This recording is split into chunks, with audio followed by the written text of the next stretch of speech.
had written his first novel only 2 years earlier. Titled The Dragon and the Seas, it was about a near future Earth where the West and the East had been at war for more than a decade, with the West stealing oil from the East with specialized nuclear submarines. Water is the metaphor of, say, oil here. Very appropriate to him. It's obvious that oil was on Herbert's mind.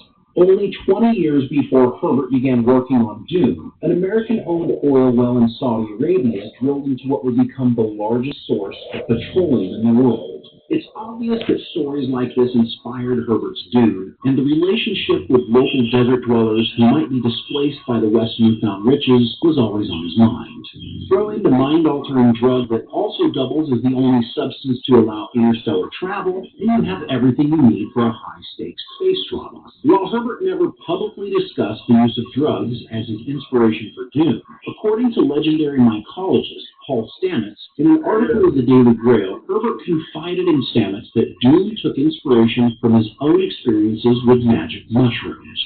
20 grams of mushrooms, hung at a tree, the lightning comes and hits you, and I go, wow. I saw fractals for the first time. Stamets said Frank told him that much of the premise of Dune, the magic spice that allowed the bending of space, the giant worms, the blue eyes of the Fremen, the mysticism of the Bene Gesserit, came from his perception of the fungal life cycle, and his imagination was stimulated through his experiences with the use of magic mushrooms. According to Stamets, Herbert shared his technique with him for using spores when he met him in the early 80s.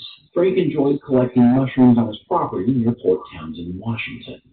Herbert's use of drugs in the story would follow the logic of the desert, their communities, and the spiritual drugs and journeys of those people. Herbert had considered using Mars as a setting for the novel, but eventually decided to use a fictional planet instead, thinking readers would have too many preconceived ideas about that planet because of all the stories already written about it. Over the next several years of researching and writing, Herbert had plotted a short adventure novel he called Spice Planet, but set the outline aside when he realized his concept was growing into something much more ambitious.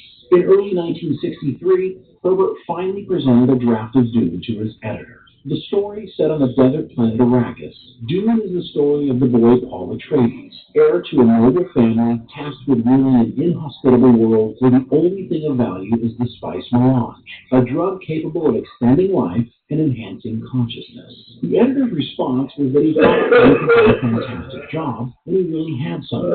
His editor began immediately reaching out to magazines. For many writers at this time, getting a novel published was wonderful, but getting your stories published in a magazine is what paid the bills.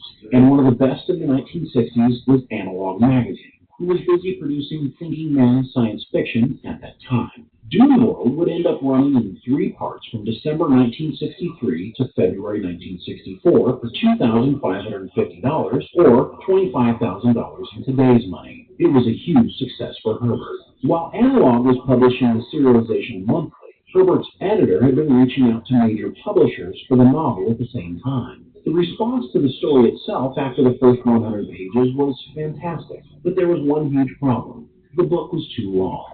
Typical science fiction novels of the time were published with between 50 and 75,000 words. But Dune, well, Dune was approaching 200,000 words. Doubleday, Scribner's, and nearly 20 other publishing companies said no. Herbert felt strongly that Dune would be a moneymaker for whoever published it. It was in early 1965 when Frank Herbert received good news from a surprising source. Chilton Books, known for publishing auto repair manuals, made an offer for $7,500 plus future royalties to publish the whole thing in a single hardcover book.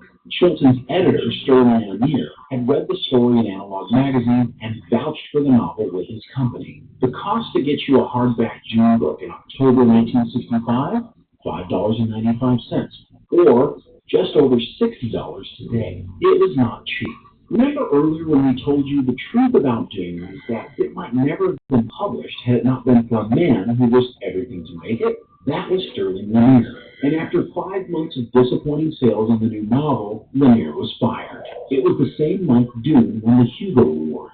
It would take another year for word of mouth about this new exciting science fiction monster novel to get around, and sales began to pick up. Suddenly, stores couldn't keep Dune in stock. Today, Herbert's Dune sold over 20 million copies and is considered one of the greatest science fiction stories ever told. I am Will Wheaton. Dune is an absolute contender for your favorite book. One would hope someone sent Sterling Lemire a big check at some point. But not everyone loved Dune. J.R.R. Tolkien, whose Lord of the Rings Dune was compared to, refused to review Dune because, quote, he disliked it with some intensity, unquote. He felt it would be unfair to Herbert if he gave an honest review of the book. While no specifics are given on why Tolkien didn't like the work, and this is 100% conjecture, but there are serious anti-colonialism themes in Dune, and Tolkien's British Empire was still working on granting independence to countries at that time. It's just a guess, but we'll likely never know for sure.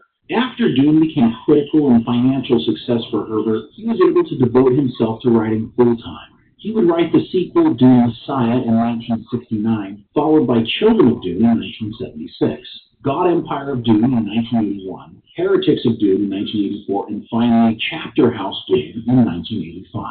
Herbert passed away a short time later, on February 11, 1986, from a massive pulmonary embolism while recovering from surgery for pancreatic cancer. He was 66. The Dune novels wouldn't end with